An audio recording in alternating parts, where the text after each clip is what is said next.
সম্মানিত হাজিরিন, আজকের এই জুমা পূর্ব সংক্ষিপ্ত অধিবেশনে আজকের এই সংক্ষিপ্ত সময়ে আমরা ছোট্ট একটি বিষয়ের উপরে কোরআন এবং হাদিস থেকে আলোচনা শুনব।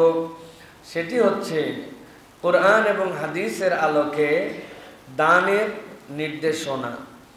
আল্লাহ রাব্বুল আলামিনের কোরআন এবং রাসূলুল্লাহ সাল্লাল্লাহু আলাইহি ওয়াসাল্লামের হাদিসের আলোকে দান সংক্রান্ত বিষয়ে ইসলাম কি ধরনের নির্দেশনা আমাদেরকে দেয়, সংক্ষিপ্ত সময় আমরা এই বিষয়ের উপরে কিছু কথা শোনার জন্য চেষ্টা করব।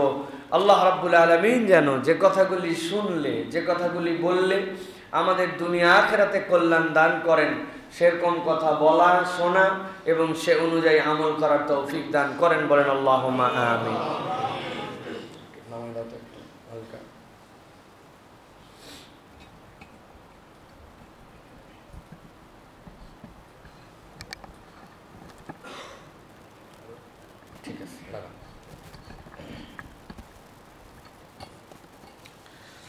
আলহামদুলিল্লাহ, প্রিয় ভাইয়েরা, আমরা কম বেশি সকলেই জানি, এটা ইমানদার মাত্র আমাদের জানা, যে আল্লাহ রাব্বুল আলামিন তার বান্দাদেরকে দানের ক্ষেত্রে বহুবার নির্দেশনা দিয়েছেন। অনেক সময় বান্দার জানের আগে আল্লাহ রাব্বুল আলামিন বান্দার সম্পদ ব্যয়ের কথা বলেছেন। এবং খুব মজার একটা বিষয় যেটি আপনাদের কাছে প্রথমে বলে রাখতে চাই, আমরা সংক্ষেপ করব আজকের আলোচনা আশা করছি।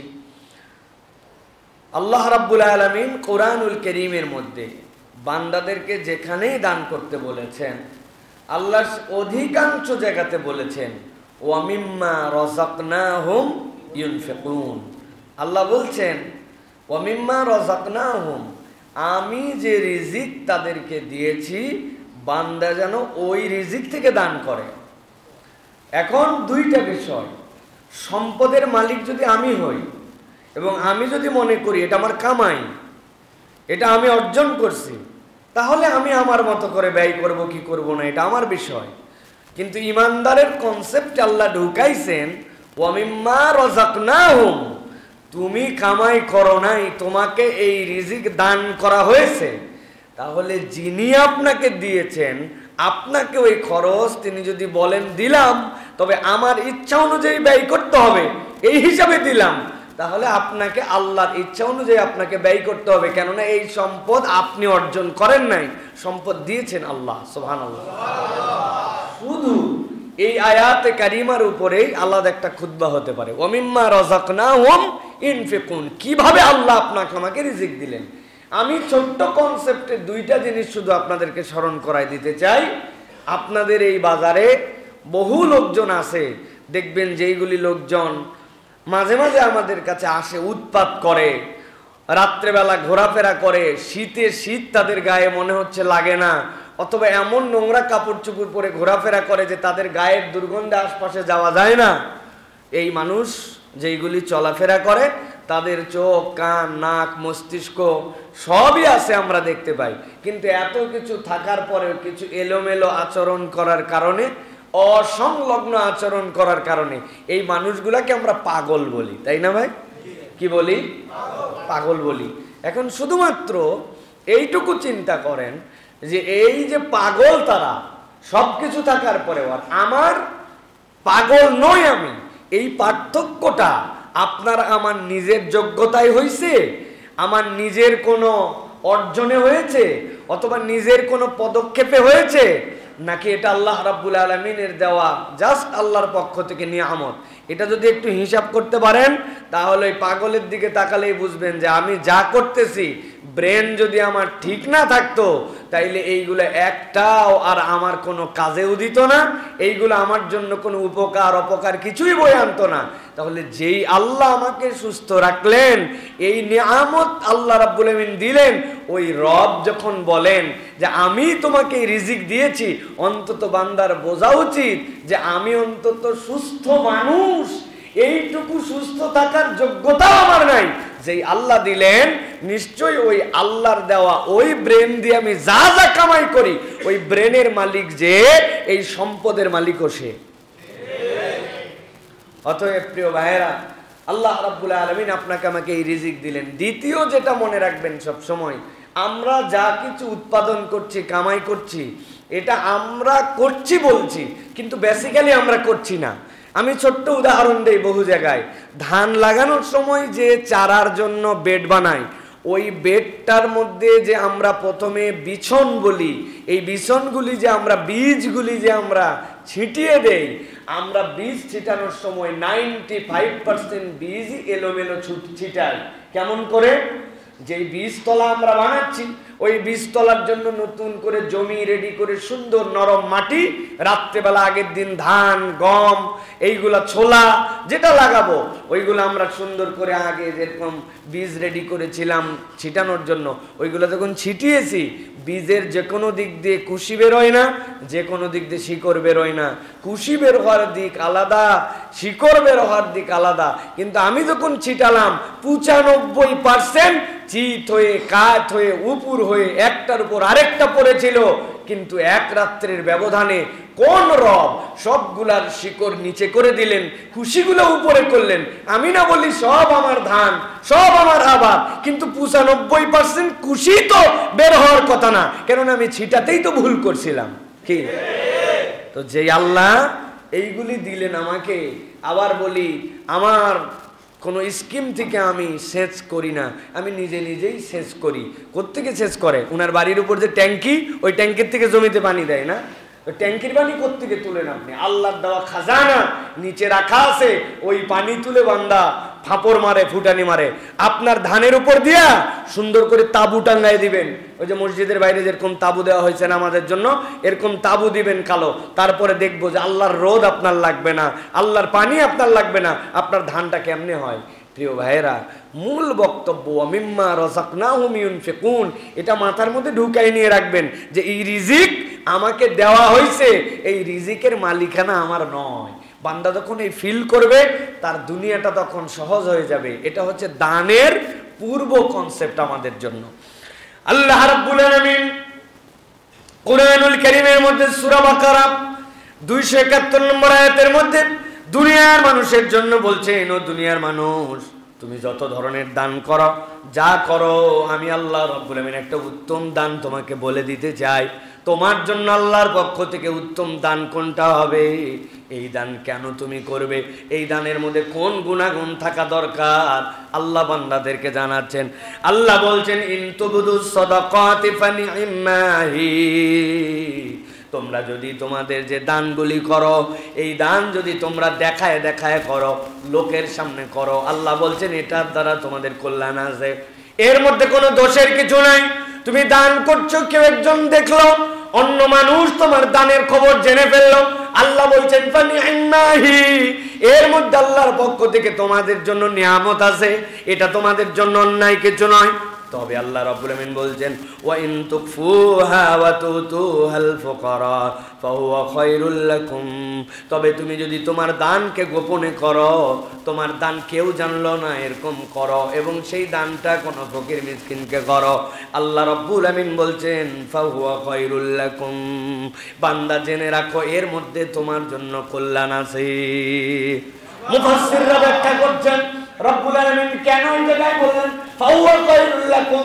মুফাসসিরদের প্রথম ব্যাখ্যা, কোন মানুষ যদি কোন মানুষের সামনে দেখায় দেখায় দান করে, মানুষ জানলো সে দান করেছে, কোনো উপকার না হলেও এইটুক তো মানুষের কাছে গেল, যেই লোকটা দান করে এই উপকারটা অন্তত সে পাইলো, মানসিকভাবে তৃপ্তি পাইলো। কিন্তু যখন কেউ গোপনে দান করে, কেউ দেখলো না, তার মনের মধ্যে এইরকম একটা ধারণা আসতে পারে যে দুনিয়ার বাহ্যিক যে দেখলে মানুষ দান করলো, এইটুকু তো কেউ জানলো না, উপকার আল্লাহ কি দিবেন সেটা না হয় দিবেন, কিন্তু এর মধ্যে আমার কল্যাণকে। মুফাসসিররা বলছেন এই জন্য আল্লাহ বলছেন ফাহুয়া খায়রুল লাকুম, বান্দা তুমি যেইটা গোপনে করো, কেউ না দেখলেও সেটা রব দেখেছেন, আর ওই রব তোমার জন্য ঘোষণা দিচ্ছেন, তুমি দেখিয়ে দেখিয়ে মানুষের সামনে জানিয়ে দান করলেও যেরকম উপকার, ওই রকম তুমি যদি গোপনেও দান করো, আল্লাহ বলছেন এর ভিতরেও তোমার জন্য কল্যাণ আছে। রব্বুল আলামিন এবার বলছেন কি কল্যাণ তোমার জন্য আছে। আল্লাহ বলছেন ওয়া ইউকাফিরু আনকুম মিন সাইয়্যাতিকুম ওয়াল্লাহু বিমা তা'মালুনা খবীর। আমার আল্লাহ বলছেন, ও দুনিয়ার মানুষ ভালো করে জেনে রাখো, ওয়া ইউকাফফিরু আনকুম মিন সাইয়্যাতিকুম, তোমার এক নম্বর উপকার দুনিয়ার কেউ দেখতে পাবে না, কিন্তু আমি আল্লাহ বললাম তোমার আমলনামার মধ্যে যেই গুনাহগুলো ছিল, তোমার জন্য যে অকল্যাণগুলো দিয়ে তোমার আমলনামা ভারী হয়ে গিয়েছিল, আমি আল্লাহ বললাম ওয়া ইউকাফফিরু আনকুম মিন সাইয়্যাতিকুম, তোমার দান তোমার গুনাহগুলোকে মিটাইয়া দিবে। আল্লাহ বলছেন আল্লাহু বিমা তা'মালুনা খবীর। ও আমার বান্দা, দিনেই করো আর রাত্রেই করো, তুমি যে দান করো, তুমি যে কাজ করো না কেন, তোমার রব্বুল আলামিন তোমার যাবতীয় কাজের ব্যাপারে খবর রাখেন। সুবহানাল্লাহ। তাহলে প্রিয় ভাইরা, প্রথম বিষয় যে আমি দেখিয়ে জানিয়ে দান করতে পারি, এটা একদমই নিষিদ্ধ নয়, বরং এটা আমাদের জন্য অনেক সময় কল্যাণকর। আপনার দান, আপনার এই দেওয়া অন্য কেউ দেখে উৎসাহিত হতে পারে, এই উৎসাহিত হয়ে আপনার এই দানে যদি সে দান করে, আপনার ডবল সওয়াব হতে পারে। আদ-দাল্লু আলাল খাইরি কাফাইলিহি, আপনি একটা কল্যাণের কাজ সূচনা করেছেন, ওর পিছনে পিছনে মানুষ কল্যাণ কাজের দিকে ধাবিত হয়েছে। প্রথম জন যে কল্যাণ শুরু করছে, কিয়ামত পর্যন্ত পিছনের অনুগামীদের সওয়াব তার আমলনামায় যেতে থাকবে। সুবহানাল্লাহ। তবে কোন অনুগামীর সওয়াব কমবে না, এটা কমিশনের ভাগ, এটা মূলটা যে যার পাবে, কিন্তু উনি কমিশন খাবে শুধু। সুবহানাল্লাহ বিহামদিহি। প্রিয় ভাই, এই জন্য কল্যাণকর যে কোনো কাজ, এইটা আপনার জন্য সৃষ্টি করা, এটার সাথে শরীক হওয়া, ভালো কাজের মধ্যে নিজেকে সম্পৃক্ত করা, কল্যাণকর কোনো কাজকে আপনার শুরু করে দেওয়া, এটা বিরাট বড় নিয়ামত। প্রিয় ভাইরা, এর থেকে বড় নিয়ামত আর কিচ্ছুই হতে পারে না। এই জন্য আল্লাহ রাব্বুল আমিন বলছেন, তোমরা প্রকাশ্যেও দান করো, অপ্রকাশ্যেও দান করো, তবে জেনে রাখো এটার মধ্যে নিশ্চয় কল্যাণ নিহিত আছে। আর এক নম্বর কল্যাণ, তোমার গুনাহ খাতা দানের কারণে আল্লাহ মুছে দিবেন। সুবহানাল্লাহ। আল্লাহ রাব্বুল আলামিন এরপরে দুনিয়ার মানুষকে বলছেন, যেন আল্লাহর ভাষা, যে দান করলে আপনার কপাল খুলে যাবে। বলে হুজুর, কপাল আবার কেমনে খুলবে? কপাল তো খুলে গেলে ব্রেন বের হয়ে যাবে, তাই নাকি? সব কথার আক্ষরিক অর্থ হয় না। আমি আপনাদেরকে বহুবার বলে, মন দিয়ে শোনেন কথা। কারা কারা মন দিয়ে শোনেন? হাত তোলেন। মন দিয়ে শোনেন। আমি তো কান দিয়ে শুনি, আপনারা কেমনে মন দিয়ে শোনেন? তার মানে এটা আক্ষরিক কথা নয়, কিন্তু এটার একটা মিনিং আছে যেটা আমরা বুঝি। আল্লাহ রাব্বুল আলামিন বলতে চান, ও বান্দা, তোমার কপাল খুলে যাবে মানে তোমার তকদির বদল হয়ে যাবে। তকদিরের স্রষ্টা যে আল্লাহ, ওই আল্লাহ বান্দার তকদির কেমনে পরিবর্তন হবে, ওই তকদির পরিবর্তনের লেখাটাও আল্লাহ এইভাবেই লিখছেন তার জন্য। আল্লাহ রাব্বুল আমিন বলছেন, আল্লাযীনা ইউনফিকুনা আমওয়ালাহুম ফী সাবীলিল্লাহ সুম্মা লা ইউতবিউনা মা আনফাকু। আমার আল্লাহ বলছেন, ও দুনিয়ার মানুষ, আমি তোমাদের জন্য বললাম, আল্লাযীনা ইউনফিকুনা, যারা ব্যয় করে তাদের দেওয়ার সম্পদ থেকে কোন রাস্তায়, ফি সাবিলিল্লাহ। আল্লাহ রাব্বুল আমিন যতগুলা খাতের কথা বর্ণনা করেছেন, যেখানে যেখানে আল্লাহ ব্যয় করতে বলেছেন, আল্লাহর বান্দারা যখন এইগুলা জায়গাতে ব্যয় করে, সুম্মা লা ইউতবিউনা মা আনফাকু, এরপরে ওই ব্যক্তিটা যে এই দান করলো, এই অনুগ্রহ প্রকাশ করে না, মানুষের কাছে বলে বেলায় না আমি দানবীর, আমি উমুক করেছি, আমি তুমুক করেছি। আল্লাহ বলছেন লা ইউতবিউন, সে এই আল্লাহর রাস্তায় দান করার পরে এটাকে প্রকাশ করে দেয় না, এটা নিজের কাছে রেখে দেয়। আল্লাহ রাব্বুল আমিন বলছেন, এরপরে ওই মানুষটার আরেকটা গুণ হচ্ছে, মা আনফাকু মান্নাউ ওয়ালা আযা, এই দান করার পরে মানুষকে এটার খোঁটা দেয় না, এই দানের কথার দ্বারা তার কাছে আবার কথা ফিরায় দেয় না। আজকে ভুলে গেছো মিয়া, এমন সময় তোমার অবস্থা ছিল যে সময় কেউ তোমার দেখা ছিল না, আমি দিয়েছিলাম বলে চলতে, আল্লাহ বলছেন মান্না ওয়ালা আযা, ওই ব্যক্তির স্বভাবের মধ্যে এরকম নাই, সে যা দিছে দিয়েই ফেলছে, এটা দিয়ে কাউকে খোঁটা দেয় না, এইটা দিয়ে কাউকে কষ্ট দেয় না, এই দান যে সে করেছে এইটার কথা জানায়ও বেড়ায় না। আল্লাহ রাব্বুল আমিন বলছেন লাহুম আজরুহুম ইনদা রাব্বিহিম ওয়ালা খাউফুন আলাইহিম ওয়ালা হুম ইয়াহজানুন। আল্লাহ রাব্বুল আমিন বলছেন আমি রব্বুল আমিন তাদের জন্য তিনটা নিয়ামত দেব, তাদের কপাল খুলে যাবে। এক নম্বর লাহুম আজরুহুম ইনদা রাব্বিহিম, বান্দা তোমার এইটার উজরত, তুমি যে দান করলে মানুষকে কষ্ট দিলে না, খোঁটা দিলে না, দানের বিষয়টা মানুষকে ফলাও করে বলে বেড়ালে না, আমি রব্বুল আমিন তোমার জন্য উত্তম বিনিময় আমার কাছে রেখেছে। আর দুইটা জিনিস দুনিয়াতেই দিয়ে দিব আমি রব্বুল আমিন তাদের জন্য বললাম ওয়ালা খাউফুন আলাইহিম ওয়ালা হুম ইয়াহজানুন, ওই বান্দাদের জন্য কোনো ভয় নাই, কোনো দুশ্চিন্তাও নাই। ভয় আর দুশ্চিন্তা দূর করে দেওয়ার দায়িত্ব আল্লাহর। সূরা বাকারার 262 নম্বর আয়াত পড়া দিলাম, ভালো করে যে যেটা পড়ে দেখবেন। ফালা খাউফুন আলাইহিম, এই খৌফের মধ্যে কি কি আছে মুফাসসিররা ব্যাখ্যা করেছেন। খৌফের মধ্যে কমসে কম আপনার আমার জন্য 5টা বিষয় আছে, যদ্দূর আমার পড়া এই 5 বিষয় আপনার খৌফের মধ্যে আছে। দুনিয়াতে যখন মানুষের সম্পদ অনেক হয়ে যায়, সম্পদ বেড়ে যাওয়ারও একটা ভয় আছে, আছে কি না? সম্পদ বেড়ে গেছে, ফকিরের বাচ্চারে কেউ কিডন্যাপ করে না, সম্পদ যার আছে তারই কিডন্যাপ করে মানুষ, ঠিক কি না? আবার যে সম্পদ, এই সম্পদ কখন জানি যেই স্তরে আমার এখন অবস্থান, ভালো করে বোঝেন কথাটা। সম্পদ ছিল না এক অবস্থা, আল্লাহ রাব্বুল আমিন একটা সামাজিক স্ট্যাটাস দিয়ে এক জায়গায় এনেছেন, সব সময় ভয় হয় রব্বুল আমিন কখনো যদি আবার সেই নিচে চলে যায় তাহলে আমার জন্য এই সমাজের সাথে অ্যাডাপ্ট করে চলাফেরা কঠিন, ওটাও একটা ভয়। আপনার সম্পদের পরে আবার সম্পদ যদি ডাউন হয়ে যায়, আপনি যেই মানুষটা 5 কেজি গরুর গোশত নির্দ্বিধায় কিনতে পারতেন, আপনার আত্মীয় স্বজন আপনার দিকে মুখ দিয়ে তাকায় থাকতো, রোজাতে বিভিন্ন সময় হঠাৎ করে মানুষটা এমন নেমে গেছে, না পারে বলতে, না পারে সইতে, এরকম মানুষের হলে বিপদ আছে কিনা? 3 নম্বরে, যেই সম্পদ আপনি উপার্জন করার জন্য চেষ্টা করছেন, ওই সম্পদটা শয়তান সংমিশ্রণ করায় আপনাকে হারামের দিকে ধাবিত করে কিনা, সম্পদের ভয় আছে। 4 নম্বরে, আপনার যে সম্পদ, ওই সম্পদটা যে আপনি অর্জন করছেন, আপনি চলে যাওয়ার পরে ওই সম্পদটা প্রপার ব্যবহার হবে কিনা। আপনার ছেলে এমন বকে যাওয়া গেছে, আপনার হালাল কামাই এখন তার দ্বারা নষ্ট হয়ে যায়, ধ্বংস হয়ে যায়, এরকম হয় কিনা। 5 নম্বরে, আপনাকে আল্লাহ রাব্বুল আমিন যে সম্পদ দিলেন, ওই সম্পদটা পূর্ণভাবে আপনি উপভোগ করতে পারেন কিনা। সম্পদ আছে অনেক কিন্তু সে ভোগ করতে পারে না, টাকা আছে অনেক কিন্তু ইসলামের জন্য ব্যয় করতে পারে না, দিল তার এদিকে টানেন, এরকম সম্পদ ওলা আছে না অনেক।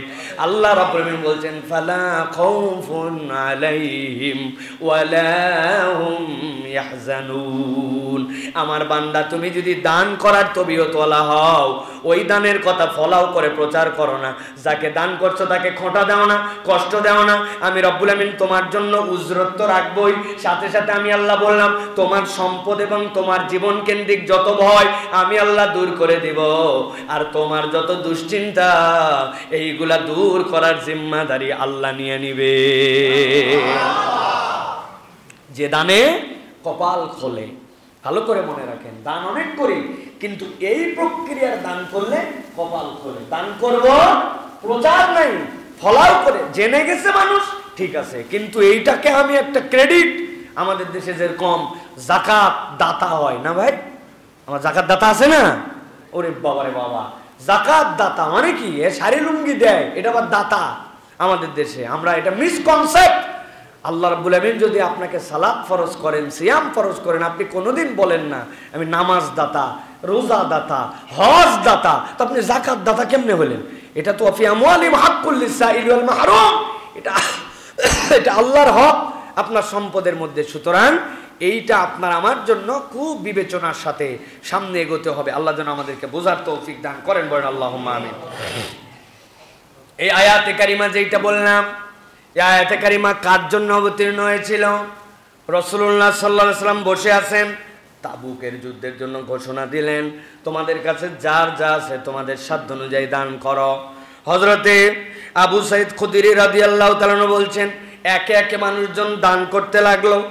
মাথা নিচু করে হযরত ওসমান গনি রাদিয়াল্লাহু তাআলা আসলেন। তবে যখন আসতেছেন, তার দানটা তিনি একটা উটের পিঠে করে নিয়ে আসতেছেন। একটা উটের পিঠে আর এমন কি দান হতে পারে? আসলেন তিনি, আসার পরে আল্লাহ নবীর সামনে 4000 দিরহাম রেখে দিলেন, 1000 স্বর্ণ মুদ্রা দিলেন। মাথা নিচু করে বলেন, ইয়া রাসূলুল্লাহ, আমার কাছে 8000 দিরহাম ছিল, অর্ধেকটা পরিবারের জন্য রেখেছি, বাকি অর্ধেক 4000 দিরহাম আপনার জন্য দিয়ে দিলাম। দিনার 1000 ছিল, 1000 দিনারই আপনার জন্য দিয়ে দিলাম। রাসূলুল্লাহ সাল্লাল্লাহু আলাইহি ওয়াসাল্লাম সাথে সাথে হযরত ওসমানের জন্য দোয়া করতে শুরু করলেন, এই রব্বুল আমিন, আমার ওসমান দান করার দ্বারা যে নজির স্থাপন করেছে, আমি আল্লাহ তোমার কাছে হাত তুলে তার পরিবারের জন্য, তার জন্য বরকতের দোয়া করলাম। রব্বুল আমিন, ওসমানের জীবনে তুমি বরকত আর বরকত দিয়ে ভরপুর করে দাও। আল্লাহ রাব্বুল আমিন আয়াতে কারিমা নাযিল করলেন, হে রাসূল, আপনি বরকতের দোয়া করলেন, তার জীবনের সবচেয়ে বড় বরকত কি হবে? আল্লাহ বলছেন, তার জীবনের সবচেয়ে বড় বরকত হচ্ছে সুম্মা লা ইউতবিউনা মা আনফাকু মান্না ওয়ালা আযা লাহুম আজরুহুম ইনদা রাব্বিহিম। আল্লাহর কাছে উজরত তো তার আছেই, তবে আল্লাহ তার জীবনের সবচেয়ে বড় বরকত দিলেন, ওয়ালা খাউফুন আলাইহিম ওয়ালা হুম ইয়াহজানুন।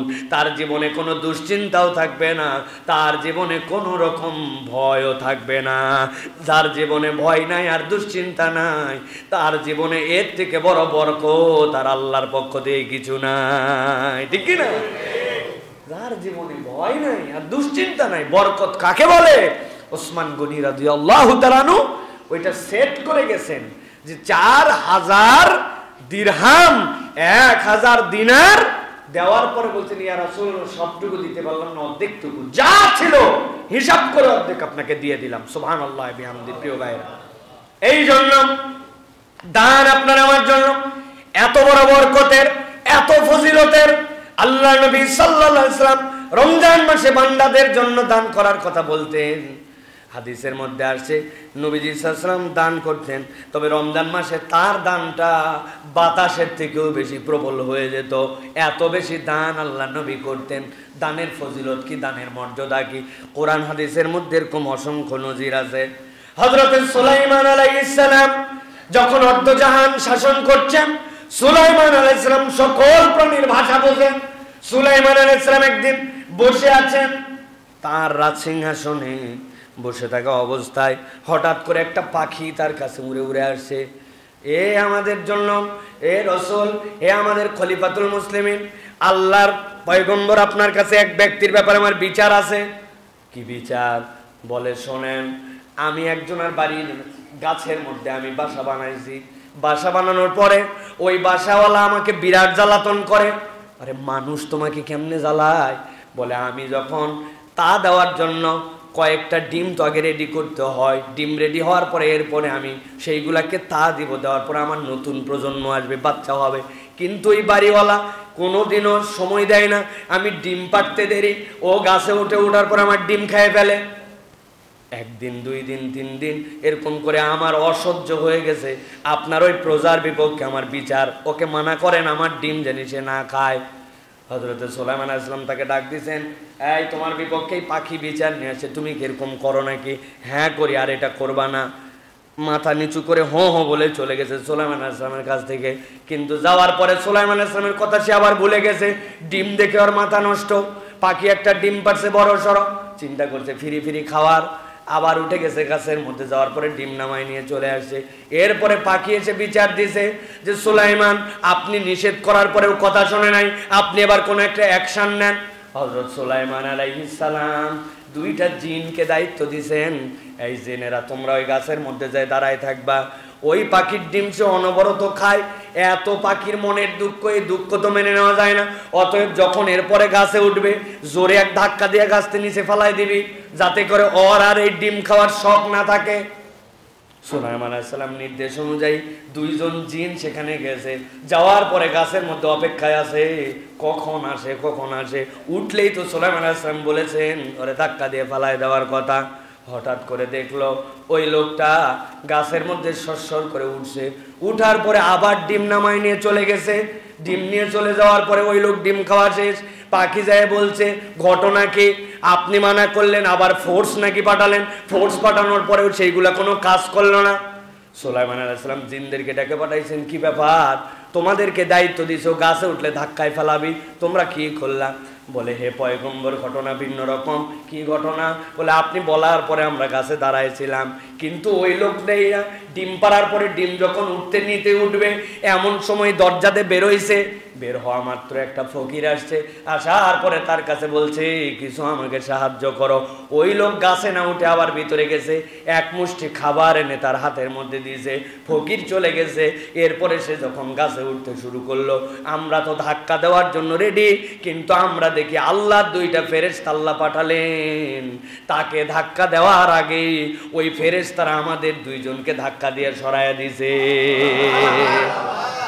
সুলাইমান আলাইহিস সালাম বললেন এটা এই জন্য যে ওই ব্যক্তিটা দান করেছিল, দান না করে যদি উঠত এই ফেরেশতাও আসতো না, তাকে ওই জিনেরা ধাক্কা দিয়ে ফেলে দিতে পারত। তার দানের কারণে তার বিপদ মুসিবতকে দূর করে দিয়েছেন আল্লাহ। এইটা প্রমাণ করে বান্দা চাক্ষুষ চোখে দেখতে পায় না, কিন্তু বান্দা যখন দান খয়রাত করে রব্বুল আলামিন তার বালা মুসিবত দূর করে দেন। আমি আমার ভাষায় অনেক সময় বলি, ভালো করে একটু নিজের জীবন বিশ্লেষণ করে দেখবেন। আমরা সকালবেলা উঠে বলিস একটুর জন্য চোখটা বেঁচে গেল, ধাক্কা খাইছিলাম আমি, অ্যাক্সিডেন্ট হতে হতে হলো না। আমরা মাঝে মাঝে বলি আল্লাহ নিজে হাতে বাঁচালো, বলি না ভাই? নিজের জীবন বিশ্লেষণ করে দেখেন, আপনার আমার জীবনে বাঁচার হার বেশি নাকি আপনার আমার জীবনে অ্যাক্সিডেন্টের হার বেশি? হিসাব মিলায় দেখেন, বাঁচার হার বেশি, বাঁচার হার বেশি।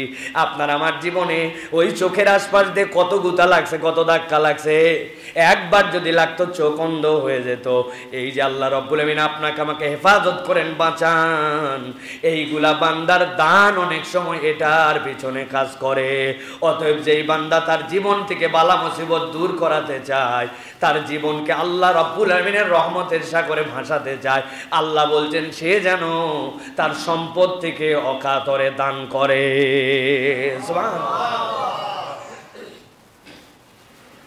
সহিহ মুসলিমের মধ্যে আসছে একটা হাদিস, মদিনায় আবু বকর রাদিয়াল্লাহু তাআলা আনহু তখন খলিফাতুল মুসলিমিন, মদিনার মধ্যে দুর্ভিক্ষ, মানুষজন খাবার পাচ্ছে না, মদিনার মধ্যে দুশ্চিন্তা। হঠাৎ করে কতগুলা মানুষ ভালো ভালো ব্যবসায়ী তারা সিদ্ধান্ত নিলেন, আমরা কোনো একটা সম্পদ 5 বন্ধু মিলে কিনবো, কেনার পরে এই সম্পদ মদিনার মানুষের মধ্যে যারা খাবার পায় না তাদেরকে দান করে দিব। খবর নিয়ে দেখলেন এই মুহূর্তে মদিনায় কোনো চালান কেউ নিয়ে আসতেছে কেনা খাবারের। খবর পেলেন হযরতে ওসমান গনি রাদিয়াল্লাহু তাআলা আনহু 1000 মণ গম বাহির থেকে মদিনার বাজারে ব্যবসা করার জন্য আনতেছেন। লোকজন যারা 5 জন 7 জন ব্যবসায়ী হযরত ওসমান রাদিয়াল্লাহু তাআলার সামনে চলে গেল। যাওয়ার পরে ওসমান রাদিয়াল্লাহু তাআলাকে বলল, শুনলাম আপনি গমের চালান আনতেছেন, মদিনার অবস্থা খারাপ, আপনি যা গম আনবেন বাজারের মধ্যে বিক্রি করার দরকার নাই, আপনার যা কেনা দাম তার থেকে 50% দিয়ে আমরা অর্ধশত ভাগ দিয়া আমরা আপনার সকল গম খরিদ করে নিব। তবে এই খরিদ করার পরে আমাদের ব্যবসা করার উদ্দেশ্য নয়, আমাদের উদ্দেশ্য হচ্ছে মদিনার যে মানুষগুলা দুর্ভিক্ষতে, মদিনার যে মানুষগুলা খাদ্যের কষ্টের মধ্যে আছে, আমি আমাদের পক্ষ থেকে এইগুলা সব তাদেরকে দান খয়রাত করে দিব। ওসমান বললেন না, এই কারবার হতে পারে না, যদি তোমরা আমাকে 1000 গুণ দাও বেশি তাইলে কেবল আমি তোমাদেরকে দিতে পারি, কেননা ইতিমধ্যে আমাকে একজন বলছে 700 গুণ বেশি দিয়ে আমার মাল কিনে নিবে। ওনারা বললেন কি আশ্চর্য কথা, আপনার মাল আসার খবরই এখন পর্যন্ত মদিনায় আসে নাই, আমরাই আপনার কাছে প্রথম আসছি, আর আপনি বলতেছেন 700 গুণ দিয়ে কে জানি কিনে নিছে, আমাদেরকে 1000 দিতে হবে, এটা কেমন কথা? হযরত ওসমান গনি রাদিয়াল্লাহু তাআলা বললেন, ওই 700 গুণ কেউ দিতে চায় নাই, ওই 700 গুণের কারবার তো আমার আল্লাহ আমাকে আগেই বলে দিয়েছেন, বান্দা তুমি তোমার একটা ক্ষুদ্র দান যেটা আল্লাহ 700 গুণ পর্যন্ত বাড়াতে পারেন, অতএব আল্লাহর 700 গুণের উপরে যদি 1000 গুণ দিতে পারো তাইলে আমি বিক্রি করতে রাজি, আর যদি তোমরা না দিতে পারো আমার যত সম্পদ আসবে আমি আল্লাহর জন্য সবগুলাই ওয়াকফ করে দিলাম। আল্লাহ কোরআনুল কারীমের মধ্যে বলছেন, মাসালুল লাযীনা ইউনফিকুনা আমওয়ালাহুম ফি সাবিলিল্লাহি কামাসালি হাববাতিন আনবাতাত সাবআ সানাবিল। আল্লাহ বলছেন, ও দুনিয়ার মানুষ, কেউ যখন আল্লাহর রাস্তায় খরচ করে তার উদাহরণটা সে যেন একটা ছোট্ট শস্য দানা জমিনের মধ্যে প্রতিস্থাপন করেছে। আল্লাহ বলছেন ওই শস্য দানাটা বীজ আকারে ওঠার পরে 60টা শাখা পল্লবে সে বেরিয়েছে। সাবা সানাবিলা ফি কুল্লি সুম্বুলাতিন মিয়াতু হাব্বা, আর প্রত্যেকটা শাখার মধ্যে 100টা করে দানা। আল্লাহ বুঝাতে চান আল্লাহু ইউদাইফু লিমান ইয়াশা আল্লাহু ওয়াসিউন আলিম। আল্লাহ সূরা বাকারা 262 নম্বর আয়াতের মধ্যে বান্দাদের জন্য জানায় রাখলেন, আল্লাহর জন্য ডিরেক্ট যদি তোমার একটা শস্য দানাও হয় আল্লাহ দিতে পারেন, তবে নিম্ন স্তর আল্লাহ জানায় রাখতেছেন বান্দা তোমার জন্য এটা 700, আর উপরেরটা ইউদাইফু লিমান ইয়াশা কত এটা আল্লাহ জানেন। আল্লাহ বলছেন আল্লাহ যা ইচ্ছা বান্দাকে তাই দিতে পারে। 700 গুণ পর্যন্ত হযরতে ওসমান গনি বললেন, আমার আল্লাহ আমাকে 700 গুণ বলছে, আর তোমরা আছো 50% নিয়া, পারলে 1000 দাও, না হলে আমি সকল সম্পদ 1000 মণ তার বাহির থেকে আসা উটের পিঠে করে নিয়ে সবগুলাকে মদিনার অভুক্ত মানুষের খাদ্য সহায়তার জন্য দান করে দিয়েছেন। সুবহানাল্লাহ। আহা, তারাও ছিলেন মানুষ, তারাও ছিলেন বিজনেসম্যান, আল্লাহ তাদের বরকত দিয়েছিলেন। আল্লাহু আকবার। কিয়ামত পর্যন্ত তার এই নিয়ামত যেগুলো আল্লাহ তাকে দিয়েছেন, অন্ততপক্ষে একটা বরকত তো টের পাচ্ছেন না। 200 বছর আগের কোন ব্যবসায়ীর নাম বললে আপনি বলতে পারবেন না। আর আল্লাহ রাব্বুল আমিন উনাকে এমন বরকত দিয়েছেন, কিয়ামত পর্যন্ত ওসমান গনির আলোচনা প্রত্যেক ইমানদারের মুখে মুখে হবে। সুবহানাল্লাহ। এইটুক বরকতই আপনি একটু চিন্তা করেন, এটা কি বরকত। কে হযরত ওসমান যদি ঈমান না থাকতো, কে হযরত ওসমান যদি রাসূলুল্লাহ সাল্লাল্লাহু আলাইহি ওয়াসাল্লামের সাহাবী না হতেন, কি তার মূল্যায়ন। ঈমান এনেছেন, ইসলামের ছায়াতলে এসে আল্লাহর দেওয়া মাল ব্যয় করে দিয়েছেন, কিয়ামত পর্যন্ত নামের শেষে গনি লাগানো আছে। সুবহানাল্লাহি ওয়া বিহামদিহি। সুতরাং এটাও তো একটা বিরাট নিয়ামত রে ভাই। কবরে যাওয়ার পরে তো কিচ্ছু সাথে যায় না, যায় যা খেয়ে গেছি আর যা পড়ে গেলাম ওই কাপড়টুকু, এইটুকুই কবরে, বাকি সব রেখে দিয়ে চলে গেলাম। আই রে, এইটুকুর জন্য কি কামড়া কামড়ি, কি পাগলামি, কি পরিমাণ সেভিংস, চিন্তার বাইরে।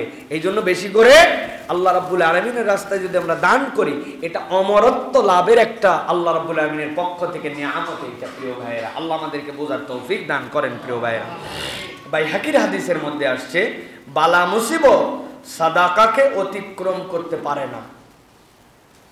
বালা মুসিবত সাদাকাকে অতিক্রম করতে পারে না। এখানে একটা পাঁচিল, এই বাচ্চা এটা ডিঙায় যেতে পারবে না, এমন পরিমাণ আপনাকে দেওয়া হয়েছে। জেলখানা, আশপাশে এমন বাউন্ডারি, আপনি বের হতে পারবেন না। আল্লাহ নিজেই তকদিরের মধ্যে এটা লিখে রাখছেন যে বান্দার দান খয়রাত সাদাকা তার বালা মুসিবতকে অতিক্রম করে যেতে পারবে না, বালা মুসিবতকে ঠেকায় দিবে। সুবহানাল্লাহ। এটা আপনার আমার জন্য বর্মস্বরূপ। প্রিয় ভাইরা, আল্লাহ রাব্বুল আলামিনের পক্ষ থেকে এটা একটা দান। প্রিয় ভাইরা, এই যে আমরা বলি না ভাই, আমাদের অন্তর কথা শুনলে, আল্লাহর দিকে আসতে, তারপরে দিন পালনের ক্ষেত্রে আমাদের অন্তর নরম হয় না। আমাদের অন্তর কোরআন শোনার পরে, আল্লাহ রাসূলের হাদিস শোনার পরে আমাদের অন্তর আন্দোলিত হয় না। আল্লাহ একটা সূত্র দিয়েছেন আপনার আমার জন্য। আল্লাহ রাব্বুল আমিন বলছেন, ইন্নামাল মুমিনুন, নিশ্চয় ঈমানদার তারা, আল্লাযীনা ইযা যুকিরাল্লাহু ওয়াজিলাত কুলুবুহুম, যখন আল্লাহর জিকির তাদের সামনে করা হয়, আল্লাহর কথা তাদের সামনে বলা হয়, আল্লাহ রাব্বুল আমিন বলছেন ওয়াজিলাত কুলুবুহুম, তাদের অন্তরগুলা তখন থই থই করতে শুরু করে। অন্তরের মধ্যে একটা ক্রিয়া হয়, ওয়া ইযা তুলিয়াত আলাইহিম আয়াতুহু, আর যখন আল্লাহর আয়াত তাদের সামনে তেলাওয়াত করা হয়, জাদাতুহুম ঈমানা, আল্লাহ বলছেন ওই ঈমানদারদের ঈমানগুলা বৃদ্ধি পায়।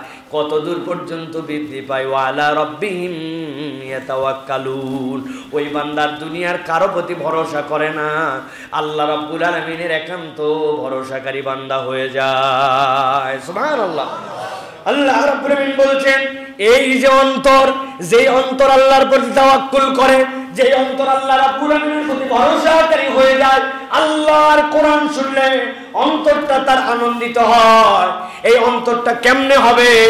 আল্লাহ বলছেন তাদের গুনাহগুণ কি? আল্লাহ বলছেন আল্লাযীনা ইউকিমুনাস সালাতা ওয়া মিম্মা রাযাকনাহুম ইউনফিকুন। এক নম্বর তাদের গুণ, এই মানুষগুলা সালাত আদায়কারী, দুনিয়া একদিক তার সালাত একদিক, আর আল্লাহর দেওয়া রিজিক থেকে তারা খরচ করে। রব্বুল আমিন নিজের পরে সাক্ষ্য দিচ্ছেন, উলাইকা হুমুল মুমিনুনা হাক্কান লাহুম দারাজাতুন ইনদা রাব্বিহিম ওয়া মাগফিরাতুন ওয়া রিজকুন কারীম।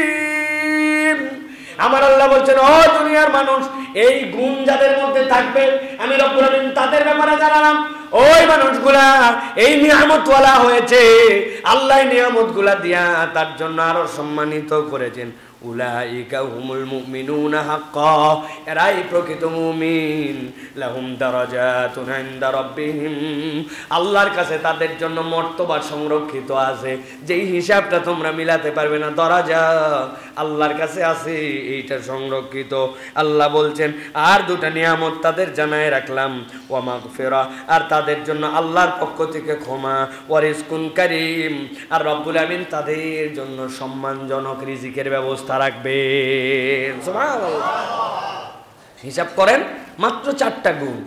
আল্লাহর আয়াত শুনলে অন্তরের মধ্যে আনন্দ হয় তার, যে রব্বুল আলামিনের জিকিরে ওয়াজিলাত কুলুবুহুম, এটার মধ্যে একটা শিহরণ জেগে ওঠে। 2 নম্বর, আল্লাহ রাব্বুল আলামিনের কোরআন তেলাওয়াত, এই যে আল্লাহ রাব্বুল আলামিনের বিধান জানার পরে আল্লাহর প্রতি ভরসাকারী হয়। তার মানে আল্লাহর প্রতি ভরসাকারী, আল্লাহর বিধানের প্রতি সন্তুষ্ট, নামাজ কায়েমকারী, আর আল্লাহর দেওয়া রিজিক থেকে দান করে। আল্লাহ বলছেন আমি রব্বুল আলামিন তাদের জন্য দারাজা রেখেছি, আমি তাদের জন্য ক্ষমা করে দিব, আর রিজকুন কারীম, তাদের জন্য সম্মানজনক রিজিকের ব্যবস্থা করব। সুবহানাল্লাহ। রিজিক মানে কেবল টাকা পয়সা না ভাই, রিজিক মানে কেবল টাকা পয়সা নয়। রিজিকের সর্বনিম্ন স্তর হচ্ছে টাকা পয়সা। রিজিকের সর্বোচ্চ স্তর কি? দুনিয়ার হাইসিয়তে রিজিকের সর্বোচ্চ স্তর নিজের সুস্থতা। আল্লাহ দেওয়া রিজিক, আমি তো মনে করলাম এক ফকির ভিক্ষা করে, কিছুই দেয়নি আল্লাহ আমাকে, বাবা কিছুই দেয় না, আমার ভিক্ষুক বানাইছে। ও বেটা যে ঘরে ঘরে যায় ভিক্ষা করতে পারতেছে, হাত পাততে পারতেছে, মুখ দিয়ে কথা বলতে পারতেছে, যাওয়ার সময় চোখ দিয়ে দেখে দেখে সঠিক রাস্তায় সঠিক বাড়িতে যায় কলিং বেল চাপতে পারতেছে, ওইটা ওই ব্যক্তির জন্য বিশাল বড় রিজিক, বিশাল রিজিক। আমরা এই রিজিকের দামই জানি না, যে আল্লাহ আমাকে সুস্থতার রিজিক দান করেছেন। সম্পদ, আরেকটা আপনার সন্তান, বিশাল রিজিক। আপনার সন্তান আপনার অনুগত, কথা শোনে, নেককার সন্তান পেয়েছেন, আর কিছু না হোক আপনার সন্তান ইমানদার, বেঈমান হয়ে যায় না, নামাজ কালাম কিছু কম বেশি হোক, নামাজ কালাম পড়ে, আল্লাহ মানে, রসুল মানে, বাপ মাকে সম্মান করে, আপনার রিজিক এইটা, আপনার আল্লাহ রাব্বুল আমিনের দেওয়া নিয়ামত। আল্লাহ বলছেন ওয়া রিজকুন কারীম, আল্লাহ তোমার জন্য সম্মানজনক রিজিকের ব্যবস্থা করুন। বান্দা তুই দান করে দেখ, আল্লাহর কোরআনে মহব্বত দেখায় দেখ, আল্লাহর উপর ভরসা করে দেখ, নামাজ পড়ে দেখ, আমি আল্লাহ তোকে ক্ষমাও করব, তোর জন্য উত্তম রিজিকও দেব। সুবহানাল্লাহ। আমাদের রিজিকে টানাটানি হলে এখন এটা হিসাব মিলান, অঙ্ক পিছন দিকে গেছে আমাদের, নিশ্চয় আমাদের কোনো ঝামেলা আছে, জন্য আমাদের সম্মানজনক রিজিক আমরা পাচ্ছি না। আল্লাহ আমাদেরকে বোঝার তৌফিক দান করেন। এবার একটা বিষয়ের কথা বলবো ভাই, ভিক্ষা হতে বিরত থাকা, চাওয়া থেকে বিরত থাকা, এটাও একটা বিরাট বড় নিয়ামত। ভিক্ষুক হওয়া, চাওয়া সব সময়, এটা কোনো কল্যাণকর গুণ নয়। রাসূলুল্লাহ সাল্লাল্লাহু আলাইহি সাল্লামের কাছে, ভালো করে বোঝেন, রাসূলুল্লাহ সাল্লাল্লাহু আলাইহি সাল্লামের কাছে আসলো একদল লোক, আসার পরে বলল ইয়া রাসূলুল্লাহ, আমাদেরকে আপনি একটু কিছু দেন। রাসূলুল্লাহ সাল্লাল্লাহু তাদেরকে দিলেন, আবার বলল আমাদেরকে আরেকটু কিছু দেন। নবীজি আবার দিলেন, আবার বলল আমাকে আরেকটু কিছু দেন। রাসূলুল্লাহ সাল্লাল্লাহু আবার দিলেন। হাদিসের মধ্যে আসছে 3 বার দেওয়ার পরে রাসূল সাল্লাল্লাহু আলাইহি ওয়াসাল্লামের কাছে যা ছিল সব শেষ হয়ে গেল, সব শেষ হয়ে গেল। রাসূল সাল্লাল্লাহু আলাইহি ওয়াসাল্লাম সব দিয়ে দিলেন। নবী করিম সাল্লাল্লাহু আলাইহি ওয়াসাল্লাম এরপরে বললেন, যদি আমার কাছে আরো থাকতো আমি তোমাদেরকে না দিয়ে একটুকু জিনিসও জড়ো করে রাখতাম না, আমার কাছে থাকলে আমি তোমাদেরকে আরো দিতে থাকতাম। তবে রাসূল সাল্লাল্লাহু আলাইহি ওয়াসাল্লাম বলছেন, ওয়া মান ইস্তাফিফ ইউইফুহুল্লাহ, ওই দুনিয়ার মানুষ জেনে রাখো, কেউ যদি ওয়া মান ইস্তাফিফ, কেউ যদি আল্লাহ রাব্বুল আলামিনের কাছে চাওয়া ব্যতীত দুনিয়ার কারো কাছ থেকে চাওয়া থেকে নিজেকে ফিরায় রাখে, ইউফাহুল্লাহ, আল্লাহ রাব্বুল আলামিন তাকে হেফাজত করবেন। নবীজি এরপরে বললেন, ওয়ামাই ইয়াস্তাগনি ইউগনিহিল্লাহ, আর যেই ব্যক্তি সবর করে আল্লাহ রাব্বুল আলামিনের কাছেই কেবল চাবে, দুনিয়ার মানুষের কাছে চায় না, সবর করে আসে সে, আল্লাহ রাব্বুল আলামিন তাকে ধনী বানায় দিবেন। 3 নম্বরে নবীজি বললেন, ওয়ামাই ইয়াতাসাব্বার ইউসাব্বিরহুল্লাহ, আর কেউ যদি ধৈর্য ধারণ করতে শুরু করে, ওই ধৈর্য ধরানোর নিয়ামত আল্লাহ তাকে দান করে দিবেন। সুবহানাল্লাহ। রাসূলুল্লাহ সাল্লাল্লাহু আলাইহি ওয়াসাল্লাম বললেন, ওয়ামা উতি আহাদুন আতাউ ওয়া খায়রুন ওয়া আওসাউ মিনাস সবর, দুনিয়ার মানুষকে যত নিয়ামত দেওয়া হোক, সবরের থেকে দামি এবং প্রশস্ত নিয়ামত মানুষের জিন্দেগিতে আর কিচ্ছু দেওয়া হয় না। সুবহানাল্লাহ। তার মানে চাওয়া সব সময় ভালো নয়। যারা কারণে অকারণে হাত পাতে, নবী করিম সাল্লাল্লাহু আলাইহি ওয়াসাল্লাম মেরাজের রাতে যে দেখে আসছেন, আল্লাহ রাব্বুল আলামিন কিয়ামতের দিনে তাদের মুখগুলো এরকম আঁচড়ানি দিয়ে সেম চামড়া ছিঁড়ে ফেলবেন, আবার এরপরে খানিকক্ষণ পরে চামড়া লেগে যাবে, আবার আঁচড়ানি দিয়ে তাদের মুখ ছিঁড়া হবে, নিজেরা এরকম করে নিজেরা লোহার আঙ্গুল দিয়ে নিজেদের মুখ আঁচড়ায় ফেলে দিবে। এই জন্য অকারণে ভিক্ষাবৃত্তিকে পেশা বানায় নেওয়া, ভিক্ষা করাই একমাত্র জীবনের টার্গেট বানানো, এইটা কোনো মুমিনের ফিতরাত হতে পারে না, অসম্ভব। এটা কোনো মুমিন করতে পারে না। সুস্থ স্বাভাবিক একটা মানুষ সে তার সাধ্য অনুযায়ী পরিশ্রম করার জন্য চেষ্টা করবে, কিন্তু ভিক্ষাবৃত্তি কোনো পেশা হতে পারে না। ইসলামে এই একটা পেশার কোনো অবস্থান নাই। আমাদের দেশে ভিক্ষাবৃত্তি একটা পেশা এখন, ঠিক না ভাই? চাকরি করাও পেশা, রিক্সা চালানো পেশা, ভিক্ষা করাও পেশা। এটা একটা পেশাদার ভিক্ষুক আমরা বানাইছি। কখনো কোনো মুমিন পারে নাই, সারাদিন চেষ্টা করছে, তার লাগবে 600 টাকা, 400 টাকা জোগাড় করছে, 300 করছে, বাকি 300-র জন্য হাত পাততে পারে, কিন্তু পুরা 600 টার্গেটেই সে সুস্থ স্বাভাবিক ভিক্ষা করবে। ভিক্ষাবৃত্তি হতে পারে না প্রিয় ভাইরা। অতএব এই চাওয়া, এখান থেকেও আমাদেরকে বেঁচে থাকতে হবে প্রিয় ভাইরা। আল্লাহ আমাদেরকে বোঝার তৌফিক দান করুন। আর একটা জিনিস আমাদের মনে রাখতে হয়, সেটা হচ্ছে আমরা দান করি, কিন্তু দানের সাথে আমরা নিয়ত করি না। দান করে দিলাম, দান করার আগে নিয়ত করা জরুরি। কি নিয়ত করতে পারেন আপনি? দান করার সাথে আপনি আপনার কামনায়, আল্লাহ আমাকে যেন এই দানের উত্তম জাযা খায়ের দান করেন, এই দানের দ্বারা আমার যেন বালা মুসিবত দূর করেন, আল্লাহ এই দান যেন আপনি আমার পক্ষ থেকে যেটা দিচ্ছি এটা যেন নষ্ট করে দিয়েন না, আল্লাহ আপনি আমার ভয় দূর করে দেন, আল্লাহ আপনি আমার দুশ্চিন্তা দূর করে দেন, আল্লাহ আপনি এই দানকে উত্তম দান হিসাবে কবুল করে নেন। আপনার মনের যে কামনা, এই কামনাগুলি দান করার আগে আপনার নিয়ত করা, এটা অনেক গুরুত্বপূর্ণ। নিয়ত স্বয়ং একটা ইবাদত। আমরা অধিকাংশ মানুষই দান করার পরে নিয়ত করি, দান করার আগে নিয়ত করতে হয়। হাদিসের মধ্যে আসছে, এক ব্যক্তি এরকম দানবীর, কিন্তু সেই ব্যক্তি দিনের বেলা দান করতেন না, রাত্রেবেলা দান করে, চুপি চুপি গোপনে। একদিন রাত্রেবেলা বের হয়েছে, বের হওয়ার পরে চট করে একটা দান করে দিয়েছে, লোক একটা পাইছে, দান করার পর দান করছে, কিন্তু যারে দান করছে এটা চোর। পরের দিন সকালে মানুষজন জানাজানি করছে, আমাদের এলাকার একটা চোর, সে গত রাত্রে কঠিন এক দান পাইছে, পাওয়ার পরে তার তো বিরাট কারবার হয়ে গেছে, চোরের কাছে ভুল করে কে যেন দান করছে। ওই লোকের কাছে খবর চলে আসছে যে এই ব্যক্তি চোরকে দান করছে।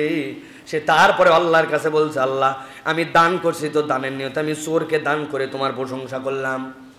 পরের দিন আবার রাত্রে বেরিয়েছে, বেরোনোর পরে দান করবে গোপনে, কেউ যেন দেখতে না পায়। হঠাৎ করে একজনকে সামনে পাইছে, দান করে দিয়েছে। সেই মহিলাটা ছিল ব্যভিচারিণী, নিজের সতীত্ব বিক্রি করতো সে, ওই ব্যভিচারিণীকে দান করে দিয়েছে। এত পরিমাণ সে দান করত, পরের দিন সকালে বাজার হয়ে গেছে যে আজকে একটাকে যেন দান করছে, কিন্তু যে দান করছে সে একটা বেশ্যা মহিলাকে, ব্যভিচারিণী মহিলাকে, জেনাকার মহিলাকে দান করে দিয়েছে। উনি বলছে, আল্লাহ আমি তো দান করছি, কিন্তু আমি ওই দান করছি যাকে, তার উপরে আমি সন্তুষ্ট আছি, তোমার উপরে যে আমি দান অন্তত করতে পারছি। তৃতীয় দিনে এসে যখন রাত্রে বেরিয়েছে, চট করে সামনে যাকে পাইছে, গোপনে কেউ যেন দেখতে না পায়, তার দান করার অভ্যাস, দান করে দিয়েছে। কিন্তু যেই ব্যক্তিকে দান করছে, হাদিসের মধ্যে আছে সে একটা মহাধনী। ধনী ব্যক্তিকে কি দান করা যায়? না, সে সাদাকা করে দিয়েছে ধনী ব্যক্তিকে। পরের দিন খবর হয়ে গেছে আজকে যেই ব্যক্তি বিশাল টাকাওয়ালা সেই আবার কার পক্ষ থেকে যেন সাদাকা পেয়ে গেছে। ওই ব্যক্তি আল্লাহর কাছে এরপরে রাত্রেবেলা উঠে পরের দিন বলছে, রব্বুল আলামিন, আমি যাকে দান করছি, যেই উদ্দেশ্যে দান করছি আমি রব্বুল আলামিন, তাও তোমার প্রশংসা করলাম। আর ওই ব্যক্তি ওই দিন রাত্রেবেলা ঘুমায় গেছে। রাত্রেবেলা স্বপ্নের মধ্যে সে দেখতে পাচ্ছে আল্লাহ রাব্বুল আমিন তাকে দেখায় দিয়েছেন, ও আমার বান্দা, তুমি যে নিয়তে দান করেছিলে তোমার নিয়তটা বিশুদ্ধ ছিল। দান যদিও বিভিন্ন জায়গায় গেছে, কিন্তু আল্লাহ রাব্বুল আমিন তোমার ওই নিয়তের কারণে কি বারাকা দিয়েছেন জানো? প্রথম রাত্রে যে চোরকে দান করেছিলে, এই দান পাওয়ার পরে তার যে গরিবী হালত ছিল হালত দূর হয়ে গেছে। ও বুঝছে যা সম্পদ পাইছে আর চুরি করবো না আমি। আল্লাহ রাব্বুল আমিন তাকে চোর থেকে ভালো মানুষ বানায় দিয়েছে। যেই ব্যভিচারিণী অর্থের জন্য নিজের জেনা করত, ও এমন পরিমাণ দান পাইছে, সে চিন্তা করছে না এখন আমি একটা করে কর্মে খাওয়ার অবস্থান হয়ে গেছে, আমি আর কখনো এরকম করব না। আল্লাহর কাছে তওবা করে সে একটা পবিত্র বান্দি হয়ে গেছে। ৩ নম্বর, যেই ব্যক্তি অনেক টাকা পয়সাওয়ালা তার কাছে দান গেছে, ওই লোকটার দান করার স্বভাব ছিল না, ওই লোকটা কঞ্জুস স্বভাবের ছিল। আল্লাহ রাব্বুল আমিন ওই বান্দাকে জানাচ্ছেন, তোমার দান পাওয়ার পরে তার টনক নড়ে গেছে। আহারে, এত টাকা পয়সা থাকার পরেও, সামনে পাওয়ার পরে এক ব্যক্তি যদি আমাকে দিয়ে দিতে পারে, তাহলে আল্লাহর দেওয়া সম্পদ আমি কেন কুক্ষিগত করে রাখি? ওই দান পাওয়ার পরে তার কলিজার মধ্যে সাড়া দিছে। এরপরের দিকে ওই ব্যক্তিটাও দান করা শুরু করে দিছে। হাদিসের মধ্যে আসছে এই জন্য যে এই দানের নিয়ত এটা আপনাকে পূর্ণতা দিবে। আপনার এই হিসাব করার দরকার নাই, দিলাম কি হবে, কোথায় যাবে, এই বিবেচনা রাসূলুল্লাহ সাল্লাল্লাহু আলাইহি ওয়াসাল্লাম বলেছেন। আন্না রাসূলুল্লাহ সাল্লাল্লাহু আলাইহি ওয়াসাল্লাম ক্বালা আতুসাইলা ওয়া ইন জাআলা ফারাসিন, যদি তোমার কাছে ঘোড়ার পিঠে করেও কেউ চাইতে আসে তাকেও কিছু দিয়ে দাও। সুবহানাল্লাহ, ঘোড়ার পিঠে করে আসছে দিয়ে দাও। ওয়াম্মা সাইলা ফালা তানহার, চাইছে তুমি দাও। কি হবে তাহলে? যেই রব উপর থেকে দিতে পারেন ওই রব তোমার এই ছোট্ট ছোট্ট দানে তোমাকে থোকা থোকা করে দিবেন। সুবহানাল্লাহ। এই জন্য আমি বলি প্রিয় ভাইরা, রমজানে প্ল্যান করেন, খুচরা টাকা পয়সা পকেটে, কোটে, ডয়ারে, গাড়িতে, বাসার নিচে, যে জায়গায় কোনো অজুহাতে যেন আপনার কাছ থেকে কেউ ফেরত না যায়। আপনি দান করেন, আল্লাহ রাব্বুল আলামিন আপনাকে অজস্র ধারায় রহমত এবং আল্লাহর পক্ষ থেকে আপনাকে দিতে থাকবেন। সুবহানাল্লাহ। এই রমজানে কেউ ফিরবে না খালি হাতে, এটা হবে আমাদের শপথ। আমার সাধ্যের মধ্যে যতটুকু আছে আমি ততটুকু দেওয়ার চেষ্টা করব। আল্লাহ রাব্বুল আলামিন যেন আমাদেরকে তৌফিক দান করেন। একটা মজার কথা শোনেন, রাসূলুল্লাহ সাল্লাল্লাহু আলাইহি ওয়াসাল্লামের স্ত্রী হযরত আসমা রাদিয়াল্লাহু তাআলা আনহা থেকে হযরত আসমা একটা অসাধারণ কথা বলেছেন। আমি এই কথার পাঠ উদ্ধার করার জন্য একটু আগে ভাবছি যে কি বুঝালেন তিনি। তিনি বলছেন, বেঁচে যাওয়া অর্থ এবং প্রয়োজন অতিরিক্ত অর্থ থেকে দান করবে এই হিসাব করে রেখো না। বেঁচে যাওয়া অর্থ, প্রয়োজনের অতিরিক্ত যেটা আমার থাকবে এখান থেকে দান করবে, এটা হিসাব করে রেখো না। বেঁচে যাওয়া থেকে অর্থ থেকে দান করবে এই অপেক্ষায় থাকলে তোমার প্রয়োজন কখনো ফুরাবে না। বেঁচে যাওয়া অর্থ, প্রয়োজনের অতিরিক্ত অর্থ দান করব, এই নিয়ত করে অপেক্ষা করো না। হযরত আসমা রাদিয়াল্লাহু তাআলা বলছেন, যদি এটার জন্য অপেক্ষা করো তাহলে জীবনেও তোমার কখনো প্রয়োজন ফুরাবে না। এই জন্য তিনি বলছেন, প্রয়োজনীয় সম্পদ থেকে দান করো, আল্লাহ রাব্বুল আলামিন তাহলে তোমাকে কখনো ক্ষতিগ্রস্ত করবেন না। প্রয়োজন থেকেই দিয়ে দাও, যা আমার আছে ওখান থেকে আমি দিয়ে দিলাম, তোমাকে আল্লাহ রাব্বুল আলামিন কখনো ক্ষতিগ্রস্ত করবেন না। হাদিসের মধ্যে আসছে, রাসূলুল্লাহ সাল্লাল্লাহু আলাইহি ওয়াসাল্লাম বলছেন, মা নাকাসাত সাদাকাতুম মিন মালিন, কোন ব্যক্তির সাদাকার মাল কখনো তাকে ক্ষতিগ্রস্ত করবে না। মানে আমি মাল দিয়া ফকির হয়ে গেছি, দান করতে করতে ফকির হয়ে গেছে, এরকম কোন ইতিহাস পৃথিবীতে নাই, সৃষ্টি হবে না। কেন? এটা ওহীর কথা। নবী করিম সাল্লাল্লাহু আলাইহি ওয়াসাল্লাম বলে দিয়েছেন, মা নাকাসাত সাদাকাতুম মিন মাল, তোমার এই মাল কখনো তোমাকে প্রতারিত করবে না। আল্লাহ রাব্বুল আলামিন কোরআনুল কারীমের মধ্যে বলেছেন যে সূরা বাকারার মধ্যে আসছে, শয়তানু ইয়াদুকুমুল ফাকরা ওয়া ইয়ামুরুকুম বিল ফাহশা। শয়তানের দায়িত্ব কি? শয়তান তোমাকে খালি ভয় দেখায়, গরিব হয়ে যাবে, খরচ করো না, হিসাব করো, বুঝে রাখো, এত খরচ করলে হয় নাকি, ডান হাত বাম হাত সমানে দিয়ে দিচ্ছ। শয়তান ভয় দেখায়, ফকির হয়ে যাবে, কিন্তু অভাবে পড়ে যাবে। এখন একটুখানি বুঝে বুঝে বুঝে দান করার ক্ষেত্রে খালি বুঝে, পকেটের মধ্যে সবচেয়ে ছোট নোট খুঁজে, তাই না ভাই?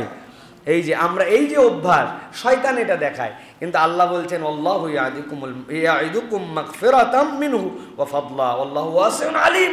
আর আল্লাহ বলছেন, আরে বান্দা, আল্লাহ না তোমারে বলছেন তুমি খরচ করো, খরচ করলে আল্লাহ তোমাকে ক্ষমা করে দিবেন, আল্লাহ তোমাকে ফদল দিবেন, আর আল্লাহর কাছে অবারিত আছে। সুবহানাল্লাহ। অনেক মুফাসসির বলেন শয়তান একবার মাত্র তোমাদেরকে ফকিরতের ভয় দেখাইছে, একবার। এই কথাটা পুরা কোরআনে একবার আসছে, আর আল্লাহ তোমাকে শত শত জায়গায় বলছেন আল্লাহ বাড়ায় দিবে। শয়তানের কথায় এমন ঈমান যে আমাদের বেরোয় না, আর আল্লাহর কথায় আমাদের কোনো ভরসা নাই। আল্লাহ যে বারবার বললেন আল্লাহ তোমাকে দিবেন। অতএব প্রিয় ভাইয়েরা, দান খয়রাত এটা বিরাট বড় নিয়ামত। প্রিয় ভাইয়েরা, এটা আমাদের জন্য বিরাট বড় আল্লাহর পক্ষ থেকে দেওয়া নিয়ামত।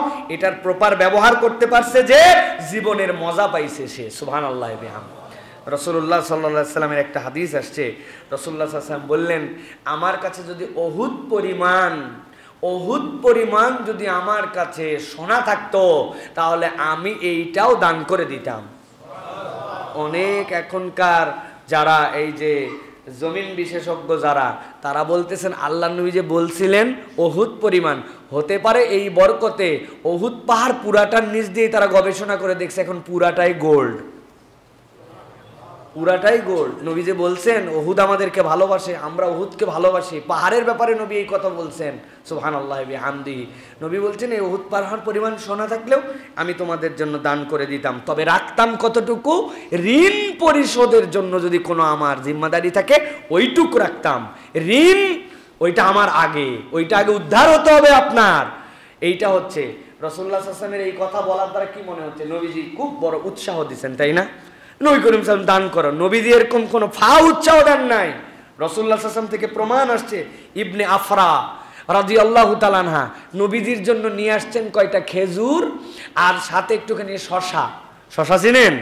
নবীজির জন্য নিয়ে আসছেন। রাসূলুল্লাহ সাল্লাল্লাহু আলাইহি ওয়াসাল্লাম, আমার ক্ষেতের মধ্যে শশা হয়েছে, চিকন চিকন 2টা শশা, আর নবীর জন্য কয়টা খেজুর, যা আছে রাসূলুল্লাহ সাল্লাল্লাহু আলাইহি ওয়াসাল্লাম হাদিয়া। নবী করিম সাল্লাল্লাহু আলাইহি ওয়াসাল্লাম ওইটা এত খুশি হয়েছেন নিয়ে, হাতের কাছে রাসূলুল্লাহ সাল্লাল্লাহু আলাইহি ওয়াসাল্লামের এক মুঠে যতগুলা স্বর্ণালংকার, 2 খেজুর আর 2 শশার জন্য এক মুঠ স্বর্ণালংকার রাসূলুল্লাহ সাল্লাল্লাহু আলাইহি ওয়াসাল্লাম তাকে দান করে দিয়েছেন। সুবহানাল্লাহ। এরকম না, আমার নবী কোনো ফাও কথা বলে যান নাই যে উহুদ পরিমাণ সোনা হলে নবী উৎসাহ দেওয়ার জন্য বলছেন না। রাসূলুল্লাহ সাল্লাল্লাহু আলাইহি ওয়াসাল্লাম এই নজির স্থাপন করে গেছেন। হাদিসের মধ্যে আসছে নবী করিম সাল্লাল্লাহু আলাইহি ওয়াসাল্লামের বেশি কেউ দান করতে পারতো না। রমাদান মাস আসলে রাসূলুল্লাহ সাল্লাল্লাহু আলাইহি ওয়াসাল্লামের দান আসমানের বাতাসের থেকে বেশি হয়ে যেত। সুবহানাল্লাহ। শুধু দিতে থাকতেন রাসূলুল্লাহ সাল্লাল্লাহু আলাইহি ওয়াসাল্লাম, শুধু দিতে থাকতেন। রাসূলুল্লাহ সাল্লাল্লাহু আলাইহি ওয়াসাল্লামের দেওয়া, রাসূলুল্লাহ সাল্লাল্লাহু আলাইহি ওয়াসাল্লাম এমন দানের নজির স্থাপন করছেন যেটা কেউ দুনিয়াতে কল্পনা করতে পারে না। হযরত রাসূলুল্লাহ সাল্লাল্লাহু আলাইহি ওয়াসাল্লাম বসে আছেন, এক মহিলা সাহাবী আসলেন, নবীর জন্য এত সুন্দর একটা শাল বানাইছেন, ওই শালের আবার ঝালর আছে। রাসূলুল্লাহ সাল্লাল্লাহু আলাইহি ওয়াসাল্লাম এরকম শালের আগে গায়ে দেন নাই, নিজ দিয়ে ঝালর দিয়া এত সুন্দর মোহাব্বত করে নবীর জন্য একটা বুরদা, উপরের জন্য একটা জামা বানায় নিয়ে আসছে। রাসূলুল্লাহ সাল্লাল্লাহু আলাইহি ওয়াসাল্লাম যখন বলি ইয়া রাসূলুল্লাহ এটা আপনার জন্য হাদিয়া, নবীজি এমনভাবে হাত পেতে নিছেন যেন তার প্রয়োজন আছে। সাহাবীরা খুশি হয়ে গেলেন। নবীজি ভিতরে যায় গায়ে দিয়ে আসলেন। সাহাবীরা বলছেন নবীজি যত পোশাক পরছেন এর থেকে সুন্দর আমরা নবীজিকে কখনো দেখি নাই। সুবহানাল্লাহ, এত সুন্দর লাগতেছে। এক সাহাবী সাথে সাথে বসে বললেন ইয়া রাসূলুল্লাহ আপনার পোশাকটা খুব সুন্দর লাগতেছে, তবে আপনার পোশাকটা আমাকে দিয়ে দেন। সাহাবীদের মন খারাপ হয়ে গেল, যা হারে নবীজি নিজের প্রয়োজন আছে মনে করে এইভাবে নিছেন। নবীজি বললেন ঠিক আছে তুমি বসো, আবার ভিতরে গেছে, আর সাহাবীরা তাকে ধরছে, তোমার হুঁশ আক্কেল নাই, তোমার রাসূলুল্লাহ সাল্লাল্লাহু আলাইহি ওয়াসাল্লাম নিজের প্রয়োজনে পড়তেছেন, তোমার বলার দরকার কি? এক্ষুনি বলে ভাই আমিও তো জানি নবী করিম সাল্লাল্লাহু আলাইহি ওয়াসাল্লামের প্রয়োজনে নবী করিম সাল্লাল্লাহু আলাইহি ওয়াসাল্লাম নিছেন, কিন্তু আমি তো আমার গায়ে পরার জন্য নেই নাই, আমার বয়স শেষের দিকে, নবীর গায়ে উঠছে, আবার ওটা অপবিত্র, মানে ওটা ময়লাও হয় নাই, আমি চাইছি আমার মৃত্যুর পরে বরকতে রাসূল সাল্লাল্লাহু আলাইহি ওয়াসাল্লামের ওই পোশাক দিয়ে আমাকে যেন দাফন করা হয়, এই জন্য আমি চাইয়ে বসছি নবীকে। কিন্তু নবী করিম সাল্লাল্লাহু আলাইহি ওয়াসাল্লাম যে এইভাবে দিয়ে দিয়েছেন, সাথে সাথে খুলে এনে সাথে সাথে দিয়ে দিয়েছেন। সুবহানাল্লাহ। রাসূলুল্লাহ সাল্লাল্লাহু আলাইহি ওয়াসাল্লামের দান পৃথিবীর কারোর সাথে তুলনা করা যাবে না। এইরকম রাসূলুল্লাহ সাল্লাল্লাহু আলাইহি ওয়াসাল্লাম দানবীর ছিলেন। ওই দানবীর নবীর উম্মত দানবীর হবে, তার তবিয়তটাও এরকম হবে, তার তবিয়তটাই হবে পরের কল্যাণ, দান খয়রাত, এটা আল্লাহ যেন আমাদেরকে বোঝার তৌফিক দেন, বলেন আল্লাহুম্মা আমিন। এটা আল্লাহ রাব্বুল আলামিনের পক্ষ থেকে আমাদের জন্য বিরাট বড় নিয়ামত। প্রিয় ভাইয়েরা, আল্লাহ আমাদেরকে বেশি বেশি দান করার তৌফিক দান করেন। এই দানে যে আমাদের বালা মুসিবত দূর হয়, এইগুলা যেন আমাদের হৃদয়তে আমরা অনুভব করতে পারি, আল্লাহ যেন আমাদের বোঝার তৌফিক দান করেন, বলেন আল্লাহুম্মা আমিন।